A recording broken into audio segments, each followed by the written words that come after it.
Vous avez dit que les hommes ne devraient pas se marier, mais vivre en concubinage. Vous l'avez bien dit avec Trent Horn, mot pour mot, vous avez dit qu'il est plus logique pour eux de vivre en concubinage, vivre avec une petite amie plutôt que de se marier.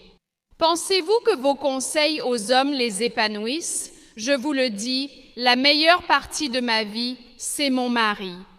J'aime mon mari, c'est mon pilier, c'est ma base, et non, mon mari est le numéro 1.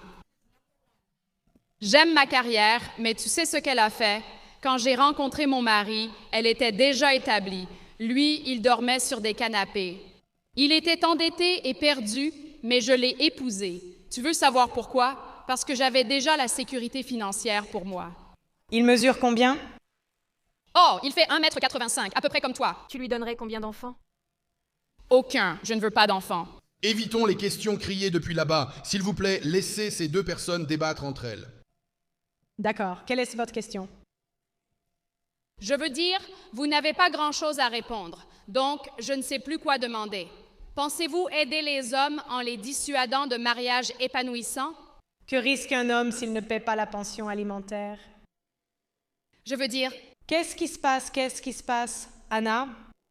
combien d'hommes, tu penses, se font arrêter? Je ne sais pas quel est le chiffre, mais l'idée qu'il y ait un grand nombre d'hommes arrêtés parce qu'ils ne font pas ce qu'ils sont censés faire et ne s'occupent pas de leurs enfants, ce n'est pas un problème majeur. Que risque un homme s'il ne paie pas la pension alimentaire? Seulement 16% des pensions alimentaires sont réellement payées. Laisse-la t'interroger, pas eux, et cesse de lui crier des questions. Tu peux minimiser les problèmes des hommes autant que tu veux, mais je ne pense pas que tu comprennes à quel point tu es dans une position privilégiée. Comment? En quoi suis-je privilégiée? Les hommes doivent payer la pension alimentaire et de divorce. C'est facile pour toi de leur dire de prendre des risques sans vivre cette situation. Donc, tu dis que les hommes ne devraient pas payer de pension après un divorce et que les femmes devraient assumer seules toutes les charges financières à 100%? Les féministes voulaient l'égalité, alors je dis « Soyez égales si vous voulez l'égalité. Garde partagée à 50-50, pas de pension alimentaire, pas de pension de divorce, aucun privilège particulier. » La pension de divorce n'est versée que dans 10% des cas. Ça n'a pas d'importance? Si, ça a de l'importance parce que tu fais comme si c'était un problème généralisé alors que ce n'est que 10%. La doctrine est une loi sexiste envers les hommes. Pourquoi est-ce sexiste? Si une femme choisit de renoncer à sa carrière, devient mère au foyer et que le mariage échoue, elle n'a ni travail ni revenu. Tu trouves donc injuste qu'elle reçoive une pension de son ex-mari pour élever les enfants? 60% des enfants de moins de 5 ans vont à la crèche, qui est aujourd'hui une option. Vous vouliez être des hommes. Tu sais combien coûte une crèche? Vous vouliez être des hommes? Tu sais combien coûte une crèche? Tu crois que c'est gratuit?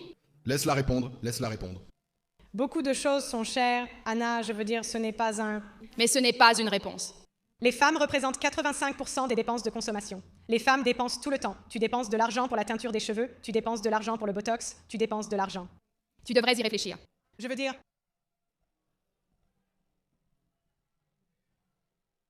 Oui, c'est sûr.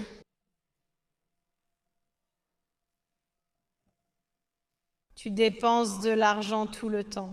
Oui. Vous vouliez l'égalité? Voilà, même salaire pour la garderie.